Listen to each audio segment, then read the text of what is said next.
Okay, good evening everyone. Baruch Hashem, last week we had a lecture and I called it a wake-up call. And it was a very good hit. All week I got responses from people. And that was a good preparation for Elul. Bezrat Hashem, if we be strong enough to keep all the suggestions that we brought up last week in a lecture, so it should be all fine. Today I would like to continue with a subject that I started 2 weeks ago and 3 weeks ago, and that will be the third and perhaps the last lecture in this mini-series, speaking about relationship. Now remember, I'm not talking only to single people, as I mentioned before. We are talking now as a general question for married, for single, for people who are being asked to suggest about finding your soulmate, matchings, and a matter of Lashon Hara, matter of what you're allowed to say, what you're not allowed to say. Those things have an eternal impact of a life of us. If someone come and ask you a question about a shidduch, about if this guy is good for this girl, and you say something that you're not supposed to say, and you're canceling the shidduch, there can be a chain reaction that will go until the end of time. Or if you're hiding some information and they ended up marrying and there's complications and problems, it can also be a chain reaction that will have an eternal impact, and there's a very serious price to pay. Therefore, since these matters are really, really critical and important, I decided to make a mini-series about it. I didn't think it's going to take more than 2 lectures. It's probably going to be the last one. So we ended up in the last lecture 2 weeks ago. Last week we spoke about Elul, but we're going back to what we started. So we spoke about now, what is it normal, the difference on the ages between the man and the woman? If a man comes to marry a woman now, what's normal? Can a 50 years old marry a 20 years old woman? There's any restriction against it? Maybe she's very mature, maybe he's immature, maybe they can have a wonderful relationship.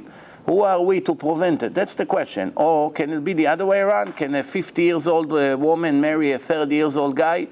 Or 20 can marry 40? She can technically be his mother. There's any things that don't look right or don't look as acceptable in our society, not necessarily are forbidden.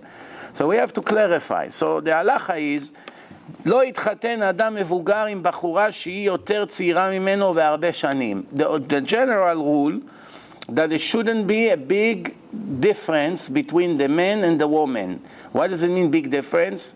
It's acceptable today that up to 10 years, they don't need any special advice or any special permission. Up to 10 years difference, it's normal.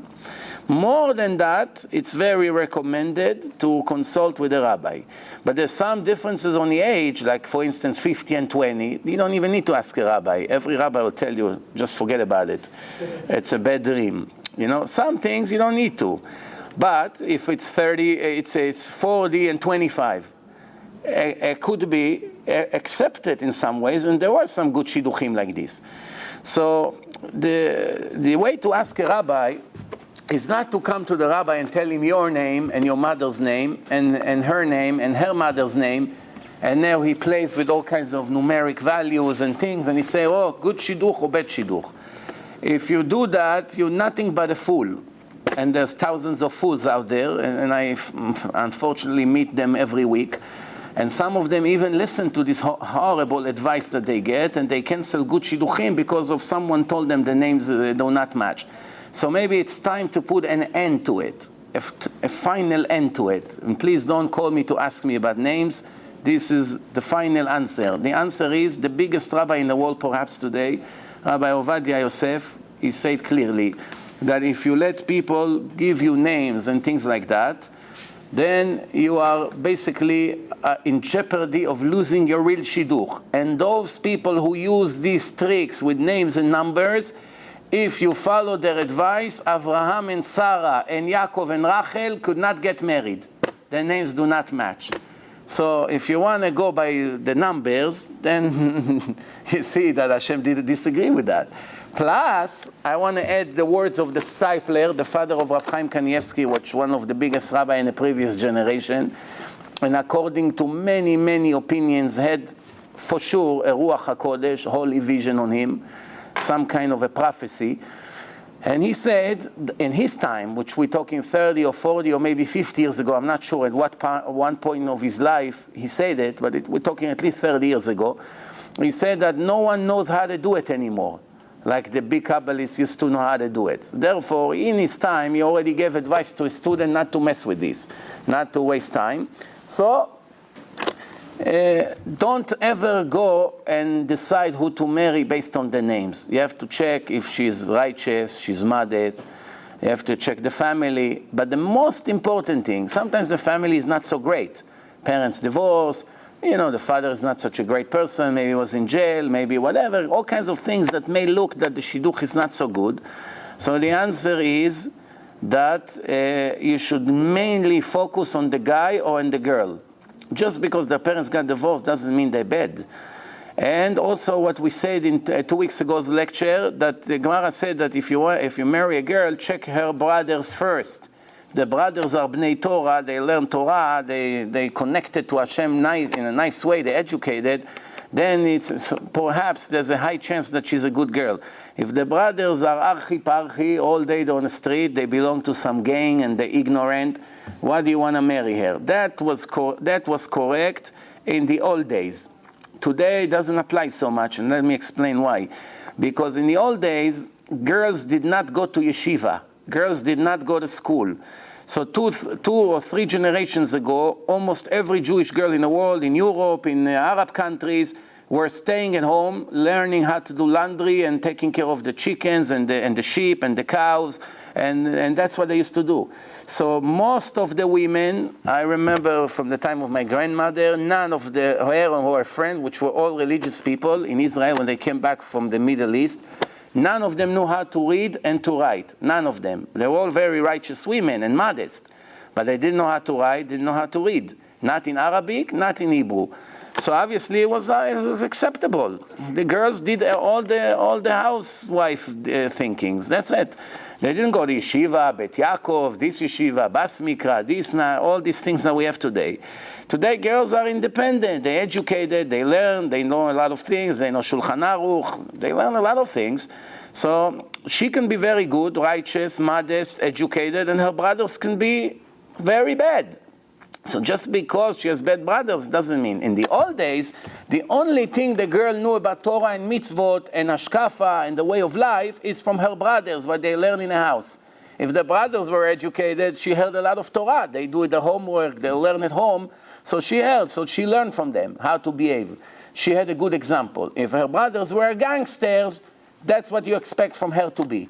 But today it's not so relevant. So today, it's enough that she has one good brother, then there's a chance already. So that's it. Don't focus on all of them. She has 7 brothers. One of them is good. It's fine. Go along with that.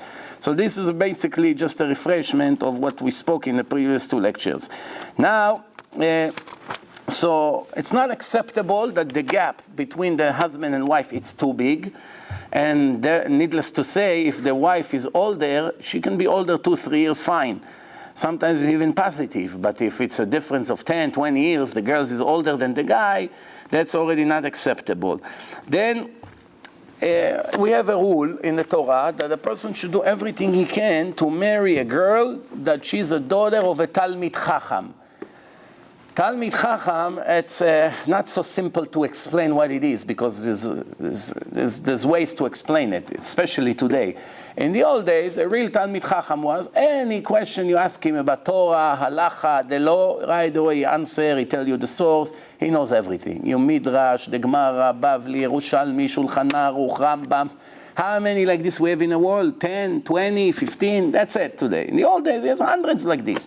That was big Talmidei Chachamim. Today, the requirement is not as big.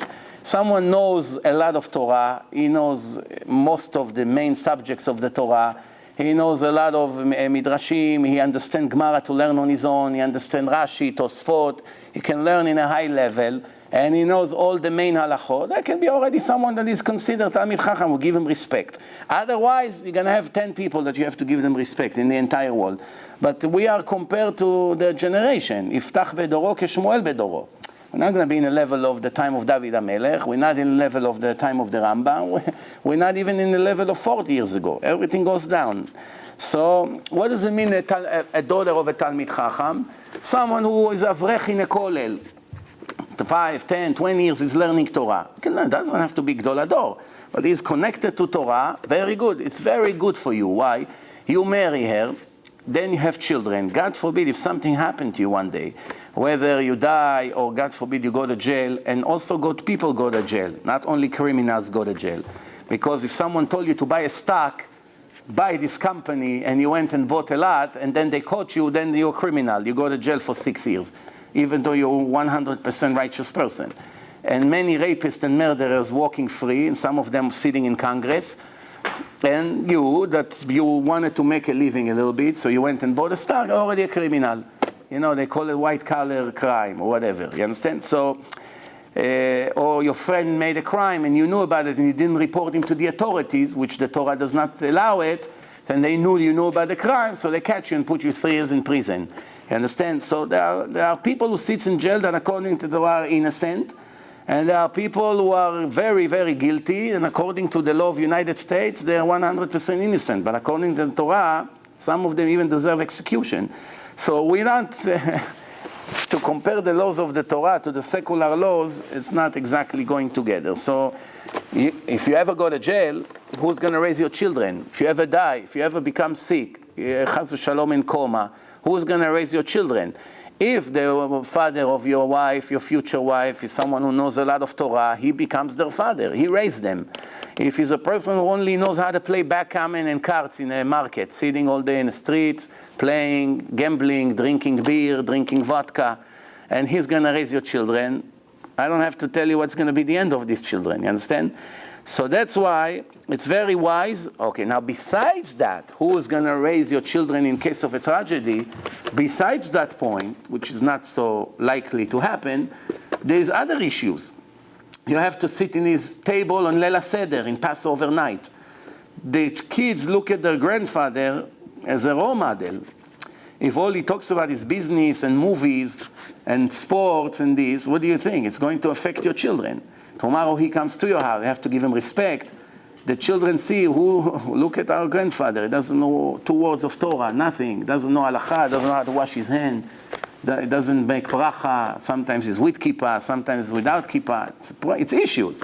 Once you're in this relationship, there's nothing you can do. You can't insult him, you have to respect him. The idea is who forced you to go into this relationship. If they're offering you this girl that she's a daughter of a rabbi and another girl she's a daughter of a carpenter who never learned Torah, it could be a great man, not saying no, and deserve all the respect in the world. But if right now it's in a 0 level, go for something that has a better chance for you. Then work out, go to the second one. This is the idea. The idea is to prefer a daughter of a Talmid Chacham. Why? The Gemara say, לעולם ימכור האדם כל מה שיש לו. Person should sell everything he owns and give it to who? To marry a daughter of a Talmid Chacham. He's a big, important rabbi, and he has a modest, nice tzadika girl, tzadeket, and you want to marry her. And the father say, okay, I will let you marry my daughter if you buy her an apartment, if you buy her a car, and if you get her a maid, and you figure out it's going to cost you $200,000, $300,000. This is all your life saving. That's everything you have. Everything you ever save, you worked all these years, extra hours, that, your parents left you, your grandparents left you, you accumulate all the money, $300,000 after 10 years of hard efforts, and that's what they want from you. Give us all the money, buy her this, buy us this, help us to get out of our house. They're making you condition. So you might come and say, what is this, blackmail? I want to marry the girl, the father's taking advantage on me. No problem, it's perfectly legit. Give him all the money and take the daughter. They produced a great product. You understand? Even though I know it sounds primitive, but if you search in the entire Torah, and even in the Arab world until this moment, that's how it is. That's how it is. How much you're going to give? You give to the father, you can get a good girl. You don't give, you can dream about a good girl. Today, the girls, like I say, they're very modern and independent. They go to work, they make their own money, they don't need their father. I said to the father, leave me alone, I'll marry whoever I want. But the idea is, I don't say that you have to do it. But I say that the fact that the Gemara said that you have to give everything you have to get a kosher, righteous girl, that shows you how important it is, because this is the foundation of your house. Your entire future, children, grandchildren, grandchildren, depend on which wife you pick. You pick a girl that all she cares about is her beauty, that's her life, everything is around her face and her beauty and body and clothing and jewelry, and that's all her mind is. Don't expect to have a holy life. You found a girl, she cares about halakha, about tzedakah, about chesed, about irat shamayim. There are girls, 5 o'clock in the morning, they're in a shul for slichot. Girls have to be in slichot, no one forced them. They don't need to come to minyan. They can read a little Tehillim at home, speak to Hashem, they're perfectly fine. You see, she goes to slichot, she goes to daven netz. I know a girl, she goes to daven netz, if I'm correct, almost every day. She goes, every time I've been in that synagogue, she was there in minyan. The only girl in a shul. But the net sometimes is 5:30 in the morning. And even on Shabbat, she's there davening net. This is the girl you want. It shows you she has irat shamayim. She comes to daven net. She's not even obligated to daven bichlal in minyan. She can daven 5 minutes at home, read a little Tehillim, and that's it. Not only she comes, she daven for an hour and a half. She comes, most men don't do what she does. What can go wrong with a girl like this? You see, when she has such level of irat shamayim, this is what you have to go for. Then, a person that passed the age of 20. Now remember, these halachot is hundreds of years old. At 20 years old today, it's a dilemma if you can compare him to a 20 years old 50 years ago. Let's look at the life of our grandfathers.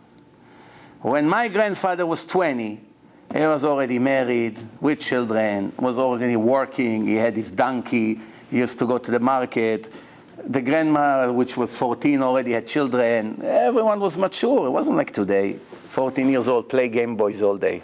Say, hey, Moishi, tomorrow you get married. It doesn't, to get married. It doesn't, besides playing Game Boy and baseball in the backyard, doesn't know anything. Now you tell him to come get 20 years old, it's like 12 in the old days. Bar mitzvah. Look at the kids' bar mitzvah.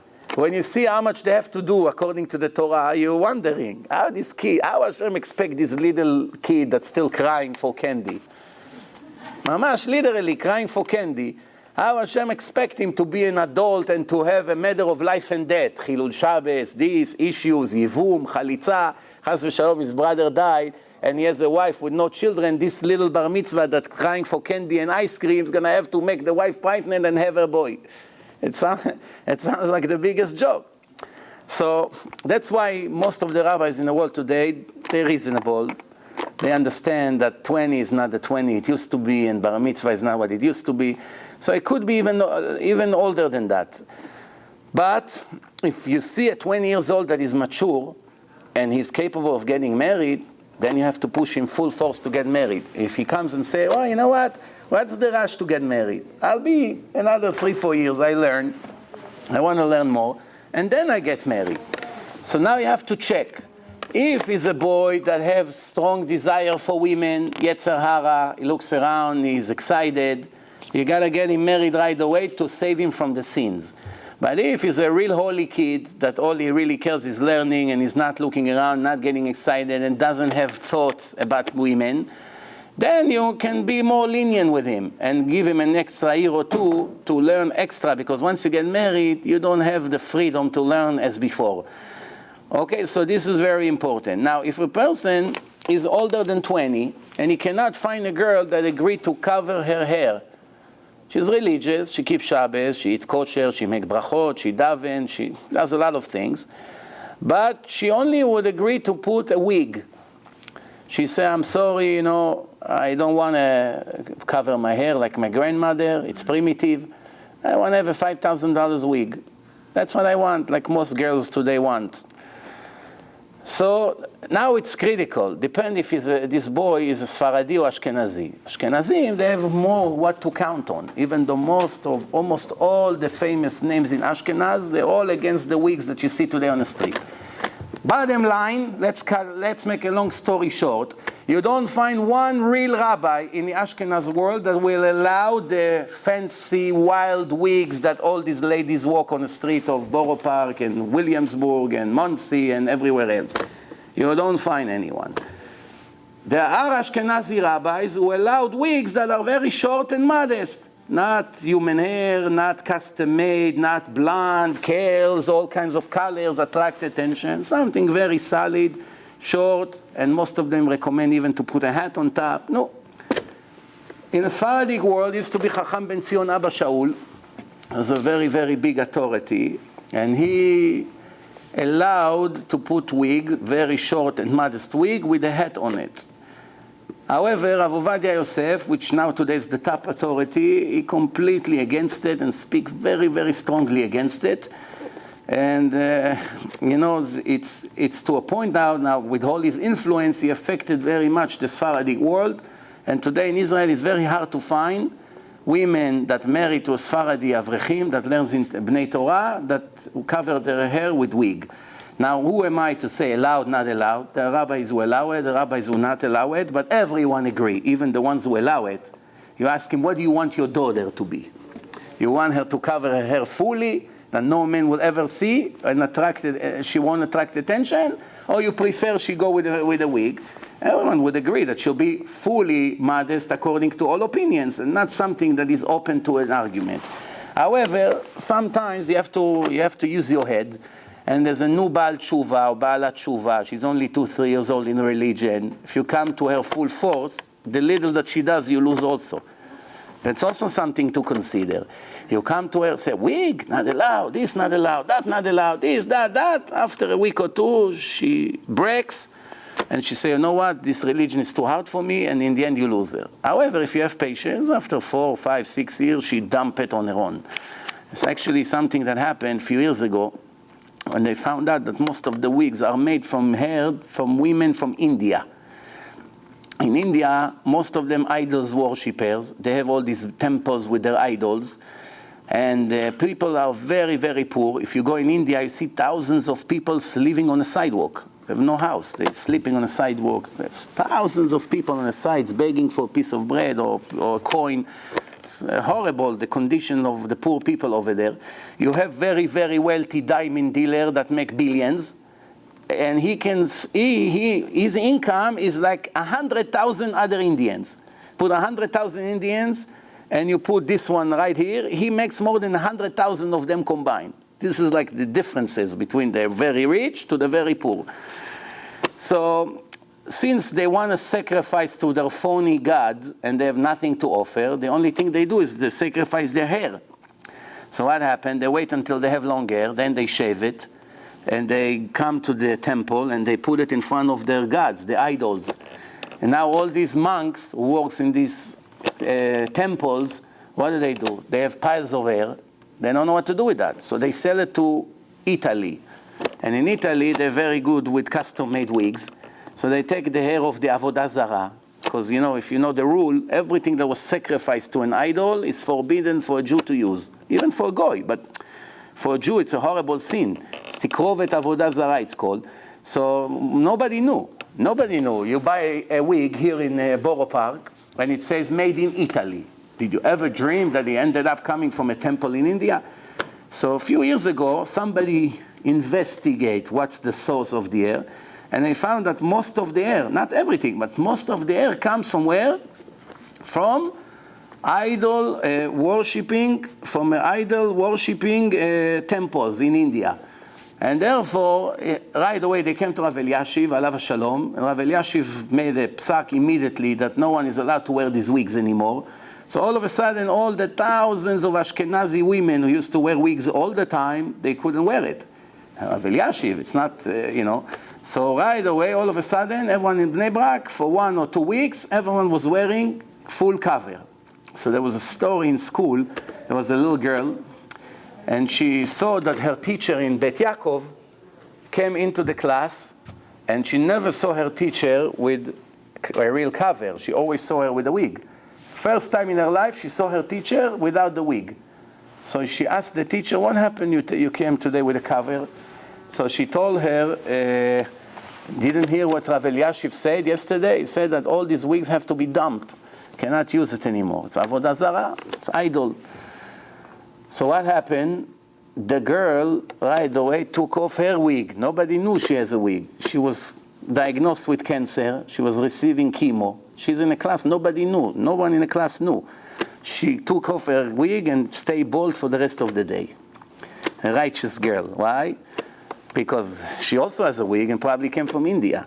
This was an actual story. You know, as a film that someone made in Israel, screaming against the problem with the modesty of these wigs. And he interviewed a secular doctor in Israeli hospital. I'm not mixing my opinion here. I'm just telling you what I saw in my own eyes in the film. So they come to this secular Israeli doctor, not religious, no yarmulke, no nothing, and they interview him. And he said that between this date to that date, that's the 2 weeks that everyone dumped their wigs, the number of the kids in the cancer department in this hospital went from 84 to 3. Never had a record like this in the history of this hospital. All of a sudden, no new patients were coming in for 2 weeks. If there is connection or not, only Hashem knows. It's a little bit hard to believe that it's coincidence. It's up to you what you want to believe. But this is a part of the promotion that we're trying to convince women to be extra modest. One way or the other, there are things that are more critical than this. So let's see what the halacha has to say here. It says like this. If she agree only to cover her hair with a wig, right? And this person is Faradi, and according to his tradition, it's forbidden. If it was Ashkenazi, he can take her. It's no problem. There's rabbis who allow it. Rashai lesarev leshiduch ze. Everything else is perfect about her. She says she's modest in her clothing. She keep all the mitzvot. The only thing, she doesn't want to cover her hair. She wants a wig.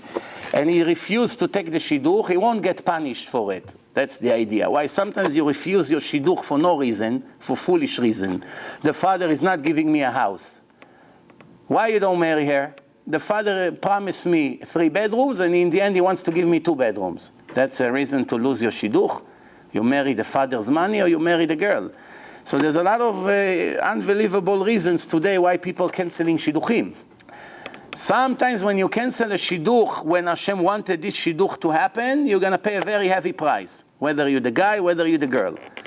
However, this is a legitimate reason. If you say, I don't want her because she wants to cover her hair with a wig, and you say, that's why I don't want her, since it's a matter of modesty, no one can come and force you according to halacha to marry her. And Hashem won't punish you for that. This is psak halacha. Why? Because you're entitled to say, I want you to cover your hair 100%. However, I said, even if you're Sfaradi, if you are Baal Tshuva and she's Baalat Tshuva, all these manners are solved one way or the other within months. A clever boy shouldn't make a big deal out of it. If you see everything else about the girl is good, that's the only thing that bothers you, you don't want to lose a shidduch for that. You're entitled to. But if I would be you, I would not dare to lose this opportunity. Not mentioning anything to her, let her be happy. Then you give her this CD to watch, this book about it, slowly you send the Rebbitzin to talk to her, you talk to her heart, and there is a high chance that the wife usually makes her husband happy. You good with your wife, usually she'll do everything you want.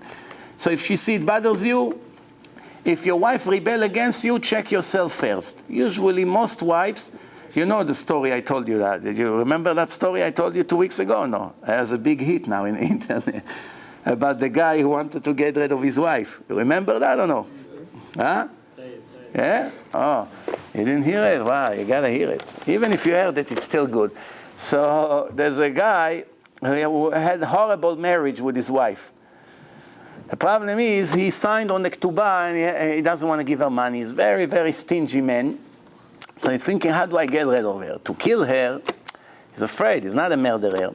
So he comes to the rabbi for an advice. Rabbi, after the davening, I need an advice from you. Can you help me how to get rid of my wife in the cheapest way? So the rabbi looks at the ketubah, this, and says, Rabbi, say, yeah, I have a solution for you. Usually the Gemara say, if the husband make a vow and don't fulfill his obligation, then it can affect his children and his wife. Since you don't have children, you have a wife, she's going to pay the price. So you promise the congregation a $2 million synagogue. Since you're very stingy, you're never going to give $2 million to the synagogue. Even $2 is hard to get from you. So since it's no chance to get $2 million from you, in 2 months you'll be dead and everything will be fine. So the guy said, Rabbi, is that simple? He said, yeah, that's all.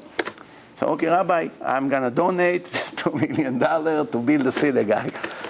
So Rabbi said to him, now let me give you another advice since you're leaving. Since she has only 2 months to live, why don't you be generous, nice? 2 months sacrifice.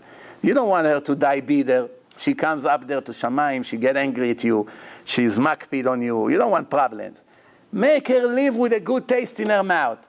Buy her perfumes, flowers, take her to the restaurant once or twice. Make her die happy. A stingy man, it's hard for him, but he understands the point. Then he'll lose a lot more if she dies angry. So he said, okay, Rabbi, I agree. So now he decided to take her to a restaurant. He buys her perfume, bought her a jacket. All of a sudden, she never saw anything from him. Everything is argument, fightings. All of a sudden, he became a real generous gentleman. So she said, you know what? In that case, what reason I have to make him bad food or not to cook? I better become better, work on myself. So she started to become better, to clean the house, to cook. Then a week before the due date, he runs to the rabbi. He said, Rabbi, I want to cancel the deal. I don't want to get rid of her. She's great. The rabbi said, that's a problem. So, no, Rabbi, cancel the vow. So what do you think? It's hocus pocus? You go like this, and it's already engraved in Shamayim. So, Rabbi, I have to be away. I don't want her to die. So there's only one way to make her stay. What? Build a synagogue. So the congregation got a $2 million synagogue because of this fool. But he couldn't think on his own that if you want your wife to perform, you perform first. It's 99.9% guarantee. For every 1,000 cases, I would be safe to say that 990 out of 1,000, if the man will work on himself, the wife will become better after him, right after, shortly. A month or two after, even if she was hard and bitter, after you prove yourself, 1 or 2 months, she say you became a better person, you're a much better husband, much more generous, not angry anymore, not all kinds of craziness that you had. Then she embarrassed. She embarrassed to stay the way she is, and she's starting to change. And also when it comes to modesty, you be good, she'll do what you want. Plus, you have to pray a lot to Hashem to make your wife modest, because it's the hardest thing for women, especially the pretty women. The more pretty they are, the harder the test is for them. If a woman doesn't have what to show, she doesn't have such a strong desire. If a woman has this beauty that she wants to show and she gets compliments for it, that's her life. You take it away from her, some of them will say, you know what, if you want to take it away from me, I'd rather die than not get attention on the street. That's the truth. So you have to pray a lot. Better not to take an extra pretty wife. A little bit above average is the best. Too ugly, you're not going to have good relationship because you're not Rabbi Shimon Bar Yochai. Too pretty, you're always going to have arguments and jealousy. So you take a little bit above average, something that you're attracted to, you're happy with the way she looks, it's okay. It doesn't have to be Miss Universe. All these guys who went after Miss Universe, check. 990 out of 1,000 have problems until they get to a point that they curse the beauty of their wife. Say, I wish I wouldn't get this. What did I get? Only headache. Always have to worry about her at work, who she talks to, who's following her. Doesn't have a minute of rest. Yeah, these women are good for Hollywood and for the magazines. To be the mother of your children, not always. Excuse me, all the pretty women out there, I mean, reality is reality. Okay? Unless if she's Sarah Imenu. She was so pretty, but she wasn't aware of her beauty. And Avraham didn't even know her when he was already an old man. Find me this Avraham and Sarah, then I'll change my mind. I don't think there's anyone in this world that is not aware of his beauty. So let's move on. So when a person looks for a shidduch for himself or for his children, he has to check that the woman is not hard and stubborn and angry. Usually it goes together. It's a package deal. If he's going to get a woman with hard personality, everything bothers her. Everything she has a comment, everything she doesn't like, all kinds of things like this. his life will be full of frustration and anger and bitterness. Not 1 minute of rest until he will be in a point that he will miss the day of being single. He'll say, I wish I go back and be single without all this headache. So don't be impressed for her money or for her beauty. These things are going away with the years. Personality is very hard to change. Some people are able to change their midot. Most people stay the same they are. They came angry to the world, they most likely live angry. They come stingy, most likely they die stingy. They have complaints about everything, usually it gets worse with the years. The older they get, the worse the situation is. So a person has to always look few steps ahead, not to get excited from the moment that he met a girl and he was single for a few years and he's dying already to finally have a wife. There is price to pay for all this. So it says that in Sefer Hasidim, hundreds of years ago, Rabbi Yehuda Hasid, it says if a person has desire to take a woman and he knows that she's an angry person and not modest, he won't take her. He'll have to convince himself no matter what not to take her. Why? It's better that he will take a modest girl, even if she's not as pretty as the other one and is less attracted to her, but there is some communication, than someone is very impressed with, but she has bad character. Because all these bad character relationship usually end with bitter divorce. Then, there was a case of a guy, he came to the rabbi, he said, Rabbi, I want tomorrow to come, if you can set a get, I want to divorce my wife. So I asked him, why you want to divorce her? He said, she doesn't clean the house is a mess, I'm tired of this. Come from work, everything on the floor, dirt, the garbage is not out. The rabbi told him, okay, tomorrow come at 1 o'clock, and I'll set up the get. He said to his wife, tomorrow at 1 o'clock, make sure the house is a zoo. Take all the clothes out of the drawers, shoes in the middle of the floor, the spaghetti on the floor, the rice all over, piece of meat right when you walk in, the walls, make everything there, make the house the worst ever. Well, whatever, just do it. She did what the husband told her. The man came in, said, okay, wait 10 minutes until I have time, we'll sit. We'll prepare the get. After 10 minutes, the rabbi already knows what's going to happen. He comes, okay, you ready? He said, Rabbi, you know what? Let me have a second thought. What happened? You don't want to get divorced? Yeah, I tell you the truth, I came to complain about my wife. She's not neat, she's not organized. But I see what's happening over here. I'm a very lucky guy. So what do you see? He really doesn't have a problem with his wife. It's all in the head. In 1 minute, all of a sudden, his wife became neat and nice. Just when he compared it to the right situation. Person always thinks, my situation is the worst. Wait until you see other, then you know how lucky you are. Your situation is not the worst. Then, what happens if the girl is good, but she has a very bitter, angry mother? The mother makes comments about everything. Where did you buy these shoes? Why you wear this shirt? Why you wear like this? I don't like this. I don't like your car. I don't like your father. I don't like your mother. I don't like this. Can't you buy this? Can you do this? I know a woman, she went to check what her daughter has in her closet. She started to open the closet.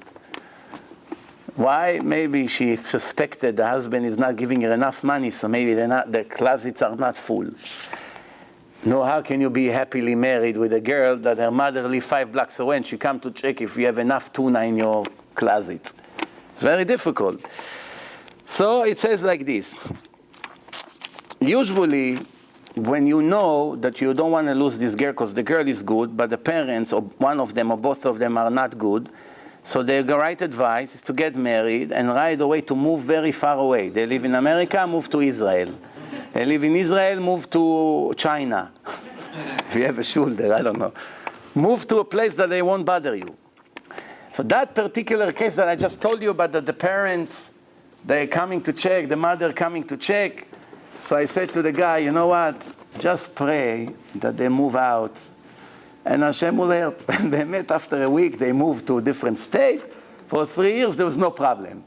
I said, Baruch Hashem, their marriage got saved. They were already ready to go tomorrow to get divorced. 3 years later, I get a call. I see the guy's name on my phone. Oh, who knows what happened? They came back yesterday. Yesterday they came back, the problems began already. So I told him, you know what? So now it's your turn to move. Then, what happens if the girl is good, but her parents are wicked? They're not Shomer Shabbos, they're not honest, they're not religious, bottom line. Could be nice people, but they're not keeping mitzvot. But the girl is good. She went to seminary, she became Baalat Tshuva, she's 100% fine. Are you allowed to marry her, or since she comes from such family and you still have to deal with them, better not to marry her? The answer is you can marry her. Even if you're Ben Torah, even if you learn in yeshiva, you're like in a very high level, and you're going to have to sit with her parents, they have television on Shabbat, you use your head. You try to avoid it in clever ways. Maybe you invite him to you. They won't turn on your television because you don't have a television. And they'll respect you when they come to your house. But, yeah, it's a problem.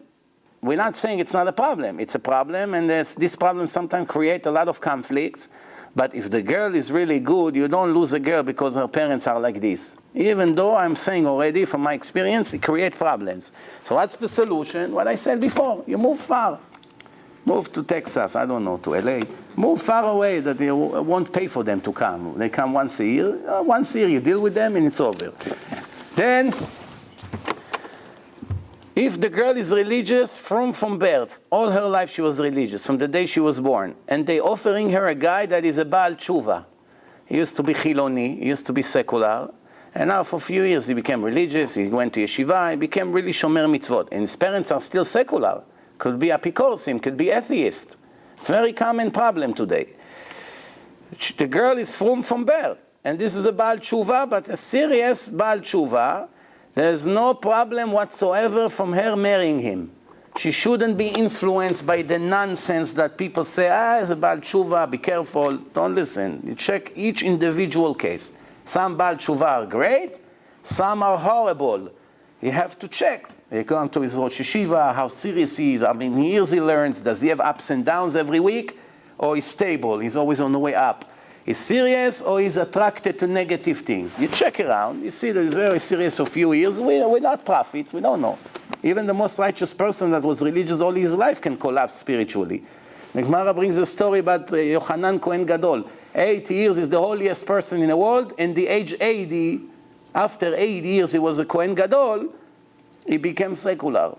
He dropped everything. So that's why the Gemara says a person, even a moment before he dies, should not trust himself. Maybe I mess up. There's no guarantee. It's true that if you were religious most of your life, it's very unlikely to go down. If most of your life, you are 50 and more than 25 years you were religious of your life, very unlikely to go down. But there's still no guarantees. History proves that people that were in the highest level sometimes went down in the end. And people who were the worst in history made tshuva, like Menashe and some others. There's examples in the Gemara. So there's always an exception to the rule. Why today there's a stigma against Baalei Tshuva? Because the people only go by what they hear rumors on the street. They hear this girl marry a Baal Tshuva, 2 years later he became secular again. Left her with the kids and became who knows what. So they hear cases like this and say, I can't trust this Baalei Tshuva. They are a few years they're religious, then they get tired of it, they go back to their old days and they're going to leave our daughter with this problem. Just because there are 1% of cases like this, what about the 90 or 99% that people are ultra-orthodox for the rest of their life? And what about people who were religious all their life and collapsed later? You know how many people were religious until a certain age and then they started to go down because of the nature of the job, or they moved to a bad place and they started to go down? So there's no guarantee. You have to check each case individually. A person that was offered a shidduch with a divorced woman. She's Baalat Tshuva, she became religious, and she cheated on her first husband, and because of that she got divorced. Once a woman cheated, she was with another man, there's no permission to forgive. He must divorce her. So since they got divorced, because she cheated on her first husband, but she became religious after. She became religious. She got divorced while she cheated. I don't know, a year later, she went to a seminar, she started to keep mitzvot, Shabbat, now she dressed modest, and they're offering him this shidduch. Should he take it, yes or no? What do you think? Yes. The answer is, if he did not meet her yet, they're not already dating. If he already dated her a few times, and now he found out. He didn't know that before. No one told him. And then someone came and said, I just want you to know I know this girl. I was their neighbor. 5 years ago she were married. She cheated on her husband and they got divorced. Then she became righteous. But I want you to know. Now he's already in relationship with her. Too late. But if he didn't meet with her, better to take other offers. Yes, because once a woman cheated, it's very difficult to trust her. Even if she became religious. So therefore, better not to take the risk. Now, if a man is cheating, there's one thing. Because according to the Torah, men can marry more than one wife. So it's a sin. But it's not a sin that you must break the marriage. In other words, if man is living with his wife, everything is fine, and she caught him cheating, it's up to her. She wants him, she doesn't want him. But if she wants to forgive him, she's allowed. She can take him back and help him to go back and to become righteous again. But if he caught her cheating, he's not allowed to forgive her. It's not up to him. Must divorce her. So what do we see? Which sin is worse? When a woman is cheating. So if the man did it before he was religious, and now he became religious and is very serious Ben Torah, better not to hold it against him. But if she did it, also she may be now 100% righteous. She's Ba'alat Shuvah. Yoshua ben Nun married Rachav, a Goya that used to be a prostitute. She became a Jew and became holy and everything fine and married the most important person in Israel. So the question is, do you have to take it or you have other options? You have other options, you better go for the other options. You don't have any other options, you are allowed to go out with her. Allowed. It's not that you're not allowed. If he already met with her and now he found out after 2-3 dates, and you see she has great character, great personality, she's very modest. You see, it's a different human being from the days what she used to do. He is allowed to marry her with no fear and trust Hashem to help him to establish a kosher home. A person has to search for a girl that loves to do chesed to other people. Kindness, not egoistic girls. Some girls, they can do anything for anyone. It's just a matter of time until they dump you and won't even cook lunch for you or dinner. Just a matter of time, because they don't want to do for anyone. It's their nature. The beginning of the relationship, she knows if she's not going to cook, nothing, what's the point? You're not going to take her. But after a while that she gets used to you, let's order Chinese. Then you become a member in a Chinese restaurant. Monday Chinese, Tuesday Italian, Wednesday Mexican, shish kebab. You already know. Today, what's today? Okay, once in a while, fine. Give her a break. Yeah. This doesn't apply to Bukharians. Bukharian, one day you didn't cook, your marriage is over. He has to get a hot meal. I had a case like this, a young guy. He wants to divorce his wife because once in a while she doesn't cook. And now this is a girl that killed herself. She walks out of the house. She comes home 3:30, 4 o'clock. The little she has time, she has to run shopping, she has 2 hours left. Not every day she can cook a hot meal. So he's so angry. I started to talk to him and this and that. I say, you know what, let's switch for a week. You eat what I eat when I come back from the lecture. I eat a little pretzel with hummus. Like this, 2 minutes, and right away go to sleep. Let's replace the dinners. Then he got embarrassed. Similar to the case here.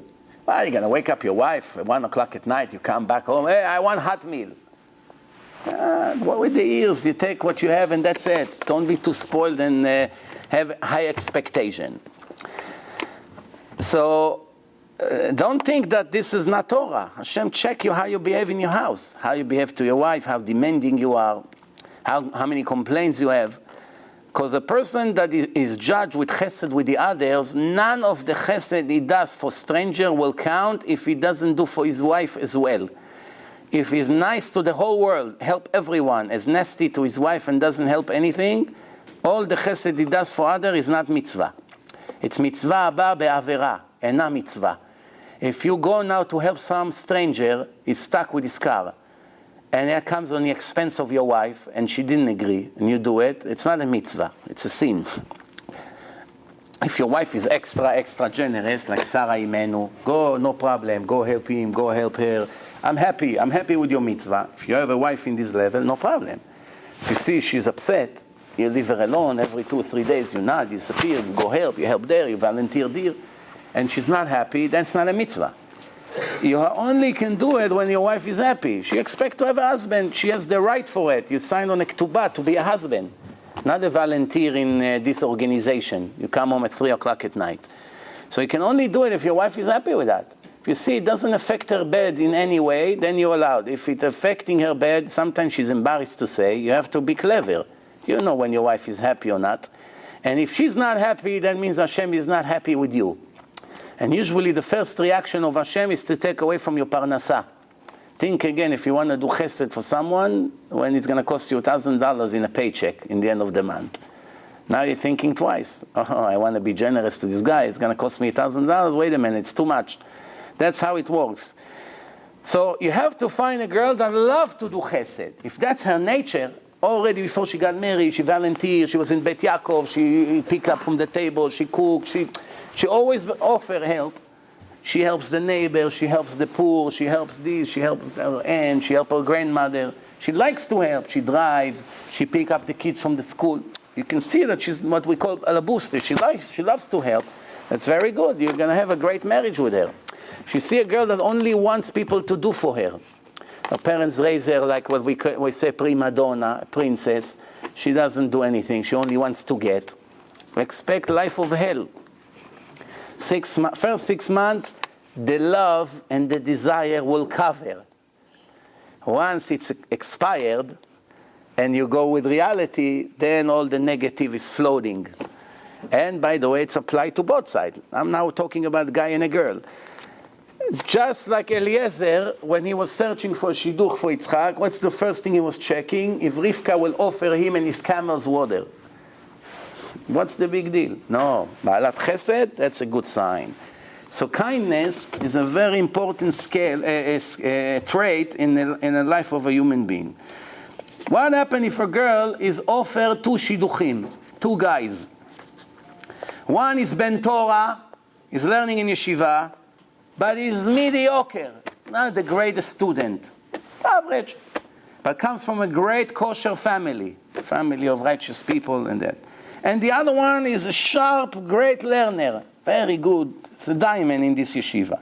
And he learns very serious, from morning to night. And he's very, very righteous. But he comes from a secular family. His father is kibbutznik. He drink camel milk for kiddush.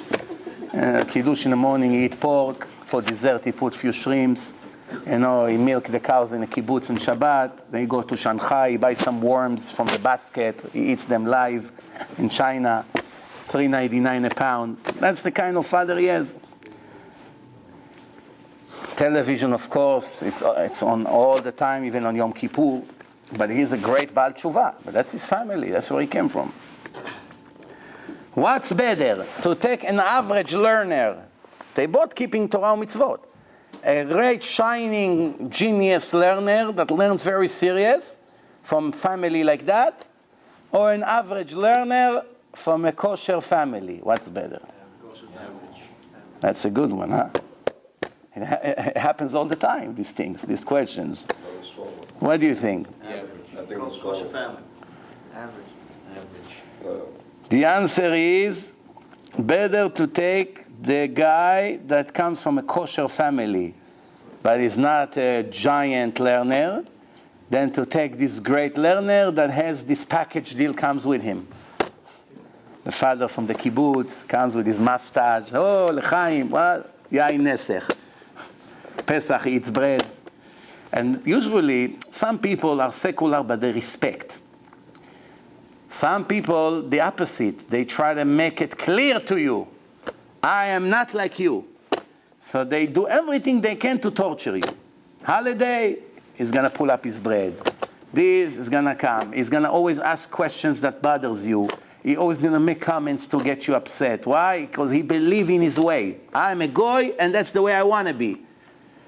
You got to stay away from these people, unless if you move far away to the other side of the world. Now you have to understand one more problem here. Sometimes you come to a girl, you say, I love you, and you are righteous, but I cannot stand your family, and you also cannot stand them the way they behave against Hashem. So let's run away, and we get married. Would you come to me? Yes, Moishi, where do you want to go? We move to Mea Shearim. They won't know where we are. You with me? Sounds very good, no? So far the story is going well. Don't be so happy. Yeah, now she's inspired, excited. She moved with you Mea Shearim. After 6 months, the first argument, she's lonely. No mother, no father, no sister, missing her neighbors, friends. She's going to start telling you, listen, what kind of life I have. I'm lonely. You go to yeshiva, you learn, you go to work. I'm alone here, no friends. I miss my parents. Don't be blinded by this excitement. Let's run away. This runaway can be over in 2 weeks. And then you're stuck with the problem for the rest of your life. Usually this runaway idea doesn't end good. You understand? So you better hope when someone offers you shidduch, first thing you check, before you fall in love. Who are the family? What am I getting with her? She comes with house full of Gemara or with house full of pork on Yom Kippur? What am I getting here? I want to know. Now you know the picture, you know what to choose, what not to choose. Most people first fall in love, then they begin to check. Now, once you're in love already and you're connected to her, what happened after that? You cannot see the picture clear. You are bribed already. The love, this excitement, this desire, this whatever you want to call it, doesn't make you see a clear picture anymore. Everything not kosher, you'll find 70 ways to make it kosher. Oh, the father, I eat on Yom Kippur. Believe me, he's a tzaddik 100%. Yeah, I'm telling you. I asked the rabbi from Chabad. He says, Mamash Rabbi Shimon Bar Yochai. Why? It's Tinok Shenishba. We found a label today. Everyone that they want to make him kosher, come. Kosher. Why? Was born in a kibbutz. Some people are really Tinok Shenishba.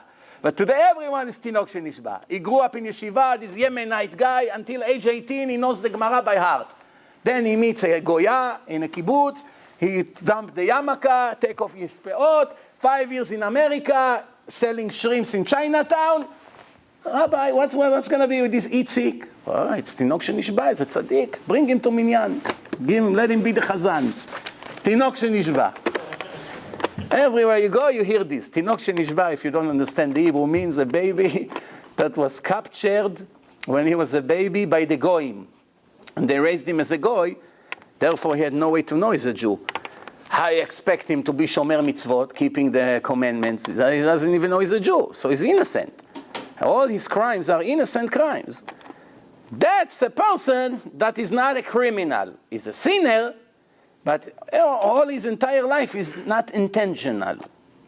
But most of the Jews in the world are far away from this title, very far. They see in the internet rabbis, they see emails everywhere, they see CDs everywhere they go, they see rabbis, they see people come, they have cousins. Almost in every family there's at least 1 or 2 Baalei Tshuva. And they heard about the Torah, and there's famous rabbis. Now there's a channel, Hidabrut, in Israel, 24 hours, one lecture after the other. There's plenty of information. And they hear about it from curiosity. And they know, and they continue to stay wicked, and they are not Tinok Shenishba anymore. Maybe they used to be. Today it's very hard to find Tinok Shenishba. Almost every secular person who will begin to say an argument, you see that he's been already in lecture or listened to some lectures. He pulled out some expressions. He knows the 39 restriction on Shabbat. Why? Because they heard, but they don't want to change. So not automatically everyone is dismissed. So let's move on. So it says like this. What happens if a woman is a widow? Her husband died, and now she wants to marry. There's any danger for you to marry her? Now you're wondering, what danger? Poor woman. Not only she lost her husband, now it's a danger. So, according to Kabbalah, sometimes because of the wife, the husband died. Especially if both of her husbands died, that's already Isha Katlanit. It's like a killer. Everyone who marry her get wiped out. So don't worry, there's a special prayer. You say the prayer according to the Rasha. She made a special tikkun. According to Kabbalah, according to Halacha, there's no problem. You can marry her right away. But if you want to go by Kabbalah, by the mystical secrets, you make a special tikkun. the Ben Ish Chai brings it, and no problem. Okay, so now it says like this. A person that his wife passed away. So he's a man, his wife passed away, lo alenu, sickness, all kind, accident, all kinds of, and left him with children. Left him with young children.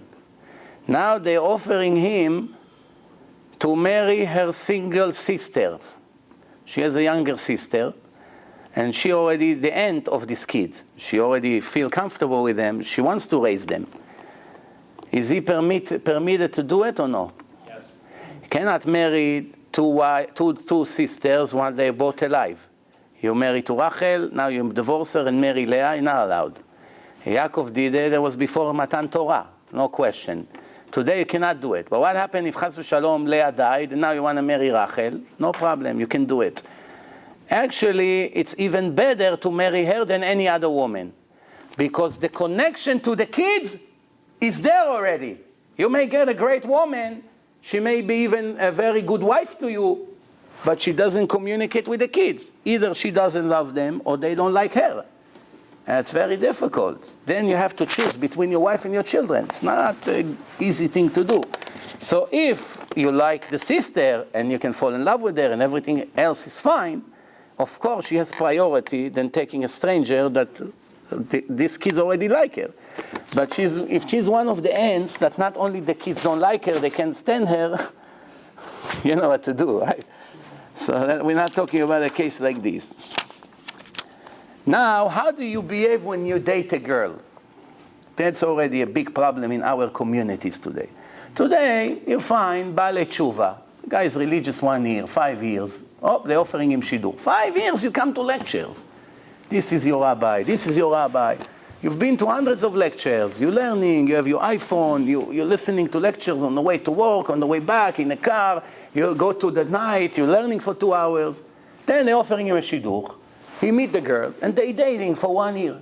And they're already like husband and wife, sitting in the park until 2 o'clock at night. She comes home 2 o'clock, texting each other, love you, honey, this, speaking about intimate moments that when they get married, if they didn't have it before, Hashem Yirachem, but planning their future in a total not modest way, and thinking, anyway, we get married soon.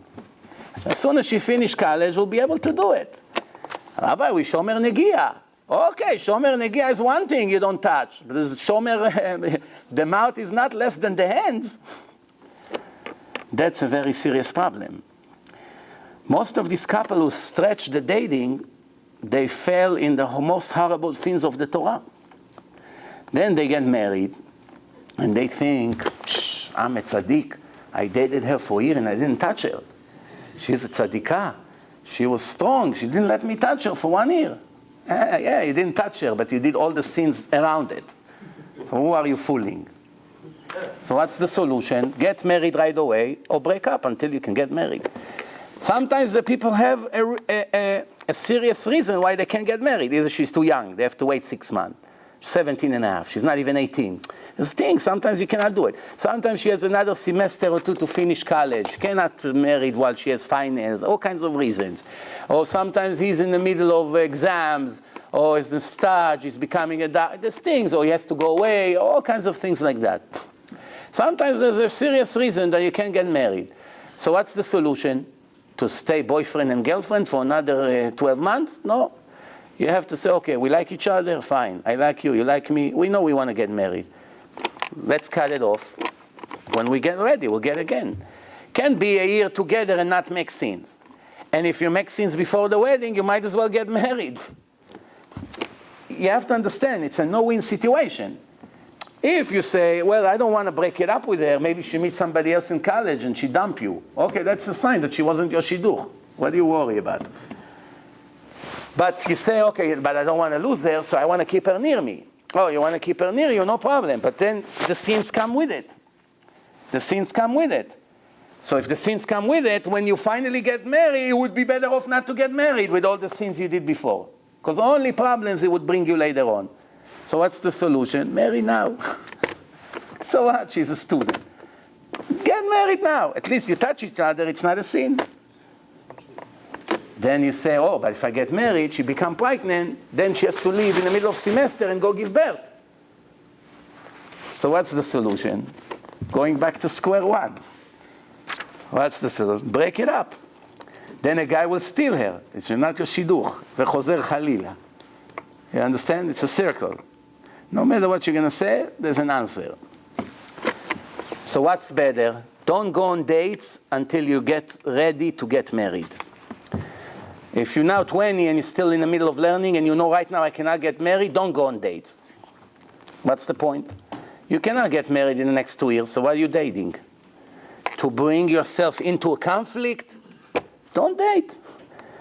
If you can get married with some pressure, go on the dates. You can't get married, why are you going on a date? What is this, to enjoy her beauty? To drink Chinese soup with her? What's the meaning of these dates? Rabbi, we're not doing anything. We sit on a bench downstairs. Everyone can see us. We're there. Yeah, 1:30 at night. The guy with the yarmulke and his beard is sitting with her. 1 o'clock at night. Not to talk about the Facebook and all the other things that are going on out there. And then they wonder why the percentage of the divorce is rising by the minute. Okay, let's see some of the advice, what not to do when you're dating. Let's see. So, first of all, you have to be very careful. If he gives her a ride late at night, he has to put the light in a car. He has to drive through main roads, Queens Boulevard, Northern Boulevard, boulevards that has a lot of traffic and people walking and stores are open. Why? The evil inclination goes into action as soon as the opportunity opens up. When you go to a tiny block, dead-end street, no lights, 1 o'clock at night, dark, the Satan begins. Moshe, wake up, you fool. Dating her already 3 months. What are you waiting for? You're in the 21st century. Anyway, she's going to be your wife. What are you now playing, you holy man? Yetzer hara begins. And you answer him, leave me alone, come on, I want to marry her in a kosher way.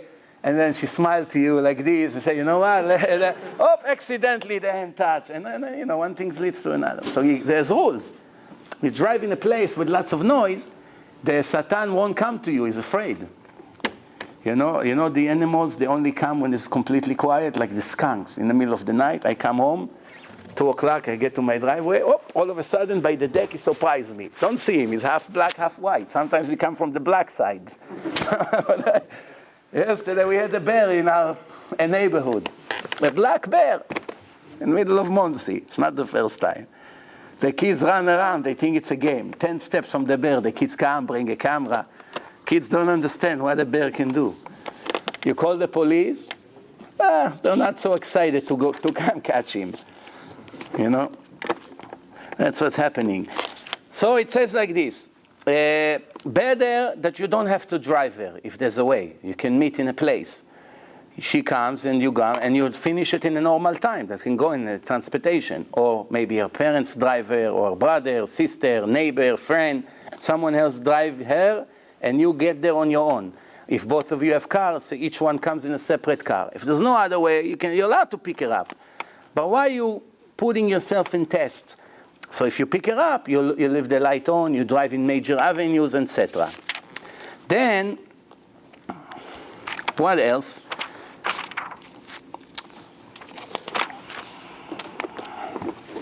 Sometimes, they already decided, let's get on a trip together. Let's go to South Carolina for 4 days. Already she's his wife 20 years. When she's going to be his wife, he won't go on a trip. So I might as well go now. When I be married, who has time for trips? So that's not modest. Where are you? We're going away for a long weekend. You're married? What's going on? Where are the parents? How they allow them to sleep? Even though it's different rooms, they sleep here, she sleeps there. Just the fact that they go on a road together 10 hours in a car, all kinds of things, it leads to problem. You know the Gemara, Abaye saw a boy and a girl, he's giving her a ride. He followed him, an old man, he canceled the shiur, he followed them the entire way to make sure they won't make a scene. If the Gemara bring you this story, that means you see the obligation of each one of us to do everything we can to prevent a boy and a girl making sins before they get married. That's so hard. It's such a big sin that Abaye canceled the entire shiur in yeshiva, and everybody understands that Torah is like everything. The Limud Torah is the highest thing.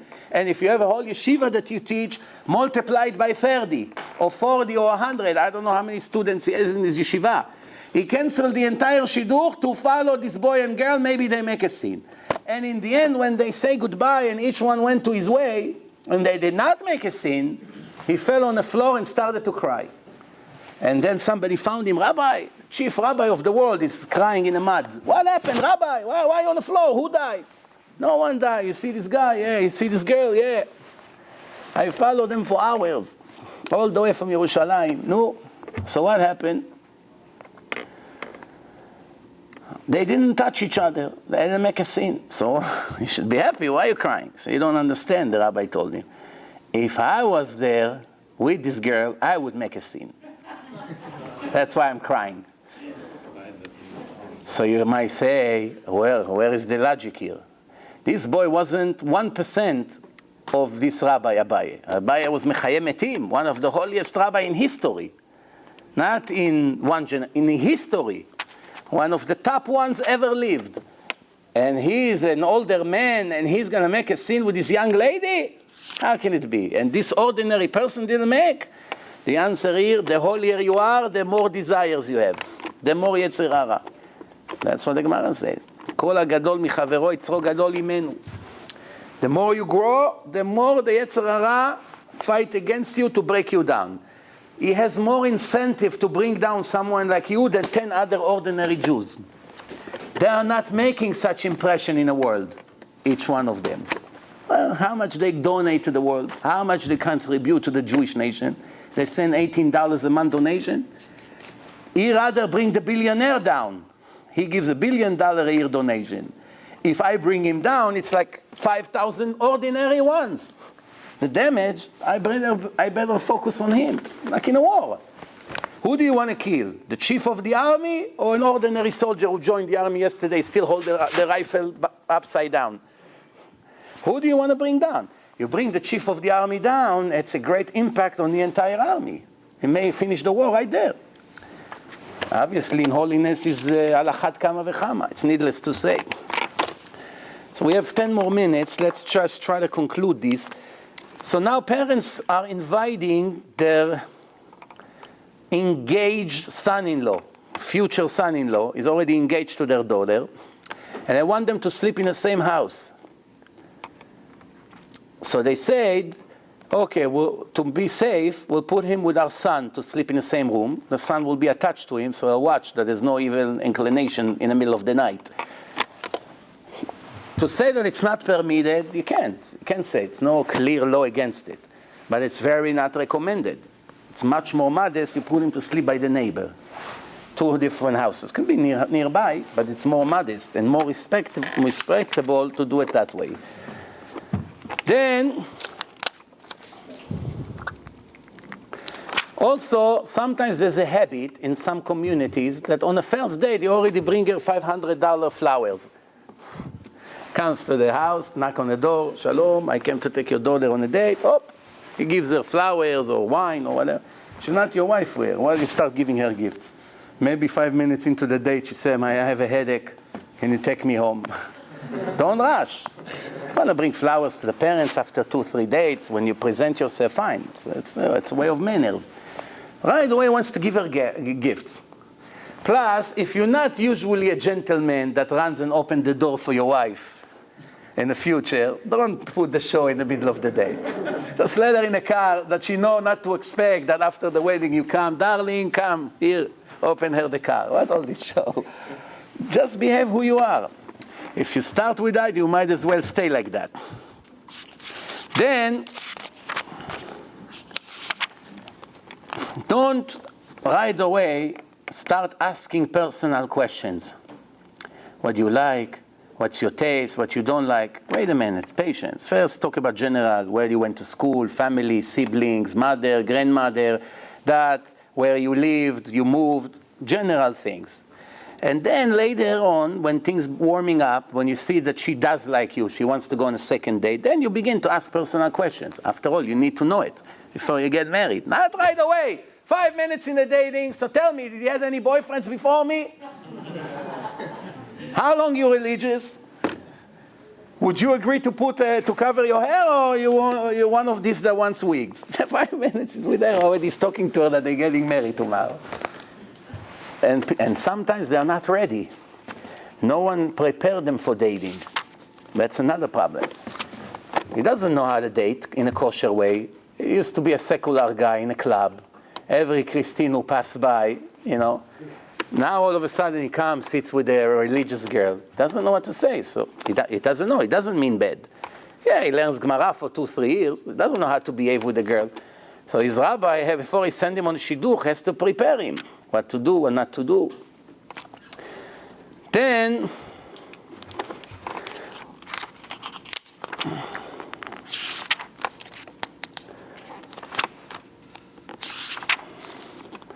how long is allowed to look at her? They go now on a date. My advice, when you go on a first date, don't go to a dark place. Go to a place with lights. Why? How many opportunities you're going to have now to see if you like her or not? If she's always going to be dark, you won't see. Next thing, you're going to meet her one day after a month or two that you're already preparing the wedding, and the sun will be focusing on her and say, wow, that's my future wife? It didn't look like that last evening.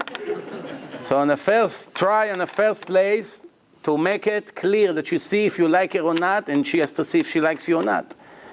Then once you know that you like the way she looks, you're not focusing on her anymore. She's not a picture. You understand? She may be your future mother of your children, so you gotta be modest. The more modest you be, the more blessing you have later on. It's all measure for measure. What you cook today, you must eat later. Cook it kosher, you eat kosher. Cook it poison, you'll eat poison. No other way. You don't keep it clean, 3 years call me. Tell me if I was right or wrong. You keep it clean, things will work out fine. You can fool the whole world. You can't fool Hashem. Hashem is the one who's going to say, blessed, cursed. How? How you behave 6 months before the wedding. That's all. That's what it comes down to. Not allowed to look at her as a sexual object. Not allowed. It's a big sin just to think that way. Only allowed to see if he likes her beauty, to be his wife or not. And that's it. Not anymore to focus, to check. Why are you looking after 6 months you've been dating? Now I have to be sure that I want her as, I like her. 6 months he's dating her already, on and off. He's still not sure. Then,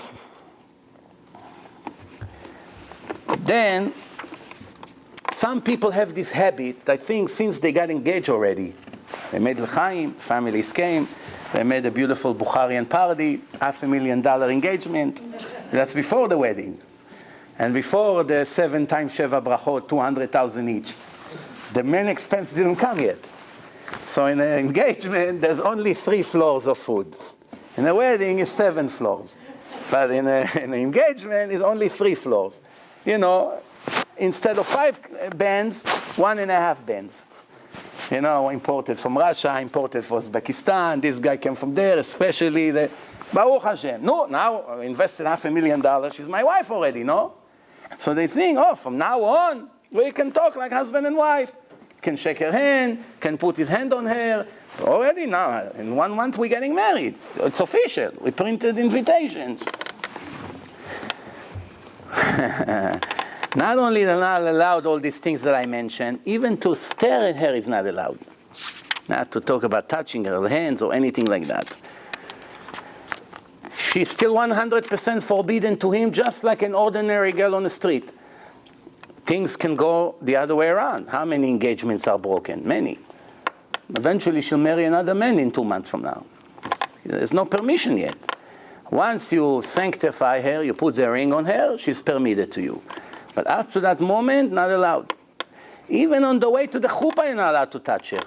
Not like the seculars coming to the chuppah hands by hand, like this, tam, tam, ta, ta, holding her hand. Not allowed. Separately, the father brings you, brings her. So, it's a whole holy ceremony.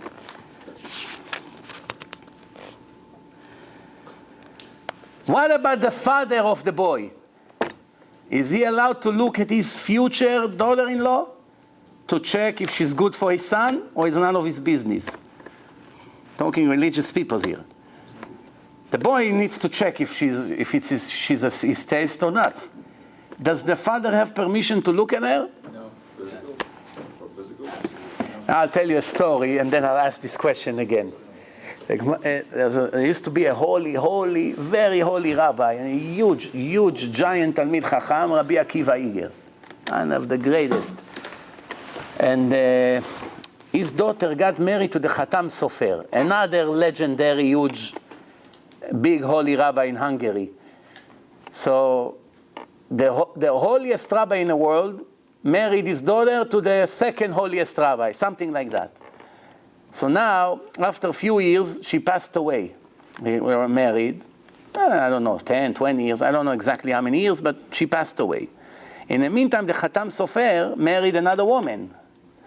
One time, Rabbi Akiva Iger wanted to come to his house, to his son-in-law. He doesn't know that his daughter died. They didn't want to tell him because he's learning Torah. They knew he's going to have to sit Shiva. He won't be able to learn Torah for 1 week. Such a legendary learner. He didn't even know his daughter died. So he decided to come to the Khatan Sofer to visit. So the Khatan Sofer said to his new wife, I am asking you a favor. Tomorrow when the chief rabbi will come, please serve him and call him daddy. She said, well, he's blind. He doesn't know I'm not his daughter. He said, I promise you, knowing him, he never looked at his own daughter once in his life. Don't worry. He's a holy man. Just go and pretend, serve him tea, whatever, and say, Abba, no problem, daddy. And that's what happened. And he didn't realize. You understand how you become an angel? You don't become an angel having Facebook. I do zikuy arabim. Fine. You do maybe a lot of mitzvot. Make sure you don't make avirot, if you're lucky. So he didn't look at his own daughter. Now the question is not your own daughter. You're allowed to look at your daughter. The question is, are you allowed to look at your daughter-in-law? I mean, future daughter-in-law. The answer is, you're allowed. Allowed. Why? Because you are allowed to give your son advice. She's good for you. She's not good for you. And sometimes, and looking at the face of a woman is not necessarily only to check her beauty. Face also tells the personality of a person. Looking at a person's eyes, you see if he's a good person or not. The way his body language is it shows who he is. Smiling, not smiling, loud, not loud. All kinds of things you can see by looking at a person. Allowed, but only just until he sees if he wants her or not for his son. And after that, no more. Then, now when they finally are 1 week before the wedding, there is a custom now, 1 week before the wedding, complete separation. No phone call, no text, no seeing each other. Mamash, complete isolation. To come to the wedding like holy and hungry and whatever you want to call it. The question is this obligation or it's a custom? The answer is not an obligation. They can still be in touch, no one forbid it, but it's a very good custom. And this is one of the customs that you can see it's productive, it's good, it's helping right away to come to the wedding, it's exciting, because after all they've been in touch for 2-3 months almost every day. It's good to make like a timeout and come fresh like this. It's very good. What happened if there is a boyfriend and girlfriend and they decide to become religious? They went to a seminar, he became Shomer Shabbat, she became Shomer Shabbat, she became Mades, he goes to yeshiva, whatever. And they decide that now since they're not secular anymore, it's time to get married. But they already lived together 5 years. They made all the sins you can think of. So he said, well, instead of continue to make sins or having bad thoughts, let's get married right away. 2-3 weeks, arrange chuppah. Not good. Better to separate for 2-3 months completely. Mamash, complete isolation. She is where she is, you in yeshiva, you learn, you sanctify yourself, you clean your system from all the sins. And then when you finally decide to get married, you move on, you go 2-3 dates, make sure everything is still kosher, and then you get married. Why? That's the right way to do tshuva. If you go from the sin directly into the marriage, even though you started to become righteous, it's not good. Because it's like a long, big sin of 5 years continuing into the chuppah. Yeah, you keep Shabbat, you eat kosher, you started to do other things, but that actual sin never really stopped. Yeah, you're not touching each other anymore. But the entire process with the thoughts and the looks and all that, you're already husband and wife in your mind. You got to clean it out. What happened if the girl is a Goya, is dating Christine, and she wants to convert? She realized the only way I can convert is to marry Itzik, is I'm going to be Sarah. Christine cannot marry Itzik, Sarah can, so let me be Sarah. So they wanted to go to the Reform, they waste their time, they waste their money, then they wanted to go to the Conservative, then somebody opened their eyes and said, this is all nonsense, these people don't keep one law of God, you think they can make you a Jew? Someone who eats poison can give you advice not to eat poison? You don't, that's not legit. So you got to do it the right Orthodox way. So the question is, if she convert and they get married right away, the conversion is more than questionable. Most likely she's still a Goya. So they have to break up completely.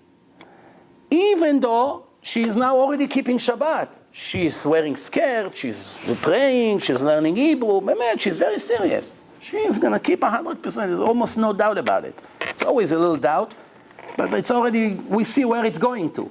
He even became religious thanks to her because she went to conversion, so she's teaching him Torah. That's how it is, unfortunately, today. So he went to yeshiva. No. They have to separate completely. But not, he said to her, okay, wait for me. She said to him, as soon as I'm going to go into the mikveh, right away, a week later, we get married. No. It's still a questionable conversion. He has to tell her, I'm very sorry, Christine. Good luck with your conversion, but I won't marry you. That's what he has to do. Or, if he's not so brave, because he's afraid to lose her, obviously, so he can say to her, I don't guarantee anything. You go to conversion 6 months, I go to yeshiva, we'll see. If I'm interested in you in 6 months, I may not want you. You may not want me. You become Jewish, you're a new person that's born. You may not like me. When you become Jewish, you see, I'm not your soulmate. Right now, it's a sin, so we're attracted to each other. Once you become a kosher Jew and you come in, you go in Christine, you come out Sarah, Christine wants Itzik, Sarah doesn't want him. Sarah wants a different guy, Moshe. Do you understand how it works? So you have to make a very reasonable doubt in her mind that she can go through the conversion and you're still not obligated to her. You may be married by then. Why it's so important? Because if she knows that you're going to wait for her, whether it's going to take a year or 6 months, whatever it is, she's really in her subconscious converting for you, not for Hashem. She can go into the mikveh Christine and she come Christina. She didn't become Sarah. Then you marry her, then you have children. Your children are all goyim. Then you have grandchildren. They're all goyim. Big risk. Don't try to fool yourself. Just break it up. Now she convert. Send a messenger. You still interested in me? I'm still available. I heard you became Jewish. She became with or without you. Many times you find that once he tell her that, she said, well, in that case, what's the point of continuing the conversion? Right there, you got to break it up for good. Why? She's not converting for Hashem. Converting for you. You'll be Muhammad, she'll be Fatma. It's no problem. She doesn't do it for the truth. So for sure, she won't be Jewish. You convert for a Jew, you're not becoming a Jew. You have to convert to the truth and accept the truth and live by the truth. If a guy say, well, half of the Torah I accept, the rest is not for me. It's not becoming a Jew. If she say, I'm going to convert because I want to marry this guy, it's Giur L'Shem Yishut. It's not a legitimate conversion. Too many problems, too many doubts. Be very careful. Last thing for tonight. There's all kinds of customs before the wedding to go to the mikveh. They are not mandatory. It's like what we call good recommendation. You know, there's good recommendation. For the guy. Huh? The guy. No, for the girl I'm saying. It's not an obligation. What? As far as the mikveh? No, yeah, well, for the mikveh, yes, but I'm saying, no, they do it like sgula, to go to, they have all kinds of sgulot to do. Whatever. So, in that case, now we're going to the last thing for tonight. Someone who knows that the person has a sickness, that the girl is not aware of his sickness, must go and tell them, even if it's moment before the marriage. Tomorrow is the wedding. It's too late already. Everyone is ready to go. I should have done it 2 months ago. Since I didn't do it, I might as well be quiet. Not true. Because even now when they find out, they rather get the embarrassment now for a week or two and lose the money than to be stuck with someone who has such a horrible disease, a sickness that may affect the children. It's an entire life affecting things. So you have to still do it. What happens if the parents of the boy or the girl are good friends of yours, partner in business or brothers, and they warn you, we're warning you, do not say about our son, be careful, we're never going to forgive you, all this nonsense. And a stranger is going to marry their son. It can be your nephew. He won't know about the sickness and they're hiding it. You still must say it. Not allowed to listen to them, even if they break the partnership, even if they go against you. This is like, lo ta'amod al dam re'echa. A blood of your Jew friend is about to spill, you have to do everything to block it. You don't let the blood go on the floor. You let the blood go on the floor and you ignore it, you're half murderer. You could have saved him. You walk through the lake and someone is drowning and you don't want to dirty your suit. Are you a human being? You're a monster. What? You worry about the $200 suit and the person is dying? There's some things are logic here. So who's going to pay me for my suit? He's going to pay me for the suit? No, he won't. You don't trust Hashem to pay you much better than $200 for the suit? You save life? No. How this guy told me, you dealing with saving souls and you give me this speech that I have to get inspired and to help, but I don't care about these things. This is your job. I have my job. I'm a programmer. I want my money. I don't care. One guy told me. I'm thinking to myself, what a fool. He has an opportunity to make billions of mitzvot every month by giving up $300, $400, $500. Billions of mitzvot. He would fight for the $200, $300, $400, won't agree to lower the price, just that he won't lose chas v'shalom as a $200, $300. You understand? But he won't get any mitzvah. Because Hashem said, okay, you did it for the money, you get the money, and you're out of the mitzvah. You have no share in the mitzvah. How many people have an opportunity, like you go to yeshiva, let's say you're a plumber, and they call you from yeshiva, and they say that we have a leak. It's $1,000 job. Sometimes you have to buy pipes and things on your own, $200, $300, you have to go to Home Depot, you have expenses, time, maybe you can go on another job. You have reasons. You're allowed to charge. It's not against the law. But who is that fool that they're calling him from a poor yeshiva and they have a problem and he has to charge them, I don't know, a few $100, and he has an opportunity to say, no, I don't want money. I want you to learn and to focus on your learning, and this is my mitzvah to help this place. So if you charge money, are you a sinner? No. Are you a criminal? No. Are you a crook? No. You're entitled to get paid. Hashem won't punish you for getting money. But when you see what you lost, that's the biggest punishment. You see, wow, I would waive these few $100 for this mitzvah, for Zikuy Arabim, for saving souls, and I insisted to get paid. Wow, what a fool. He'll never ever forgive himself when he see what he lost. This is something for us to take to consideration.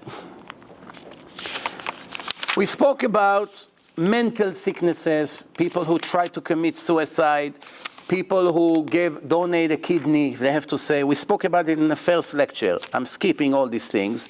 And we spoke about what happened if the father of one of them is a goy, but the mother is Jewish, so the boy or the girl is Jewish, if there's an obligation to say. We spoke in the first shiur what you are obligated to run and say, and what you're only obligated if they ask you, which means if they don't ask you, you don't have to make a big deal out of it.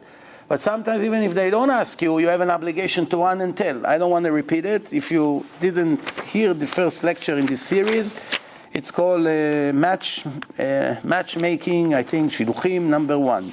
This is the third lecture. I believe that we covered everything about it. Bezrat Hashem. Any questions? If you have any question while we spoke, in general, before next week we start something new. Any question? Could the girl be too from? Can the girl be too frum? It's the best thing. She's busy davening in the morning. Is she going to make breakfast? The girl can be too frum, but the girl has to know her obligation. Being too frum on the expense of someone else, it's not a mitzvah, like I said. So she has first to be a mother. She has to raise the children. She has to send them to school. She has to make them breakfast. She has to change diapers. She has to cook. She has to clean if her husband cannot afford cleaning lady. All these things is her obligation. Once she completes all her obligation, the rest of her time, what should she do? Instead of wasting time on phone calls and speaking gossip to the whole world, she has to focus on learning and tehillim and chesed and everything that's possible, of course. The opposite, girls that are connected to the Torah, then you have a great potential of getting almost everything from them. It's very easy. Once a person is connected to the Torah, it's affecting the soul so hard, you can see right away. You know, last week lecture that we have right here Monday, already thousands of people watched it. Already many thousands of people. I stopped counting after 2-3 days. And I went to camp yesterday. I was in Camp Anavim in Monticello. It's about almost 3 hours north from here, very far. And it's in the middle of nowhere, there's a camp, summer camps. This is a kosher camp. They kept the camp until the last day of summer. Not like this, 2-3 weeks before the kids are on the street, Hashem Yirachem. Kept it to the last day of the summer. I already went there, there's all teenagers, 17, 18, maybe 16 and a half. They already watched that lecture, and 2 or 3, or maybe even 4 of them, I don't remember how many, already said that lecture already impacted them so hard. Last week lecture, you see the power of the Musar. A person here 2 hours lecture, it's right away affecting everything he does. He's changing, his Shabbos, tefillin, getting up in the morning. One lecture can sometimes save an entire life of a person. Needless to say, if it's 20 or 30 or 50 or 500 or 1,000. I would like to finish. Now it's the time to wake up. That's it. Elul, Rosh Hashanah, the Judgment Day is less than 3 weeks. Less than 20 days. Now, the next 20 days is the time to give more donations than ever in your entire life. Not only the entire year, the entire life. The reason I say it, all the people who hide their money for 10, 20 years from now when the grandchildren will grow up, probably won't get to that time. With what's going to happen in the next 2-3 months in the world, who knows what can happen. I'm not saying not to leave money for time of emergencies. A clever person always leave. But now we don't know if we leave or not. We don't know what's going to happen in the world. Really, we don't know. Everything is boiling. It could be tomorrow Mashiach come, the money won't have any value. Save 10 million, 20 million, 50 million. In the end, it will be toilet paper.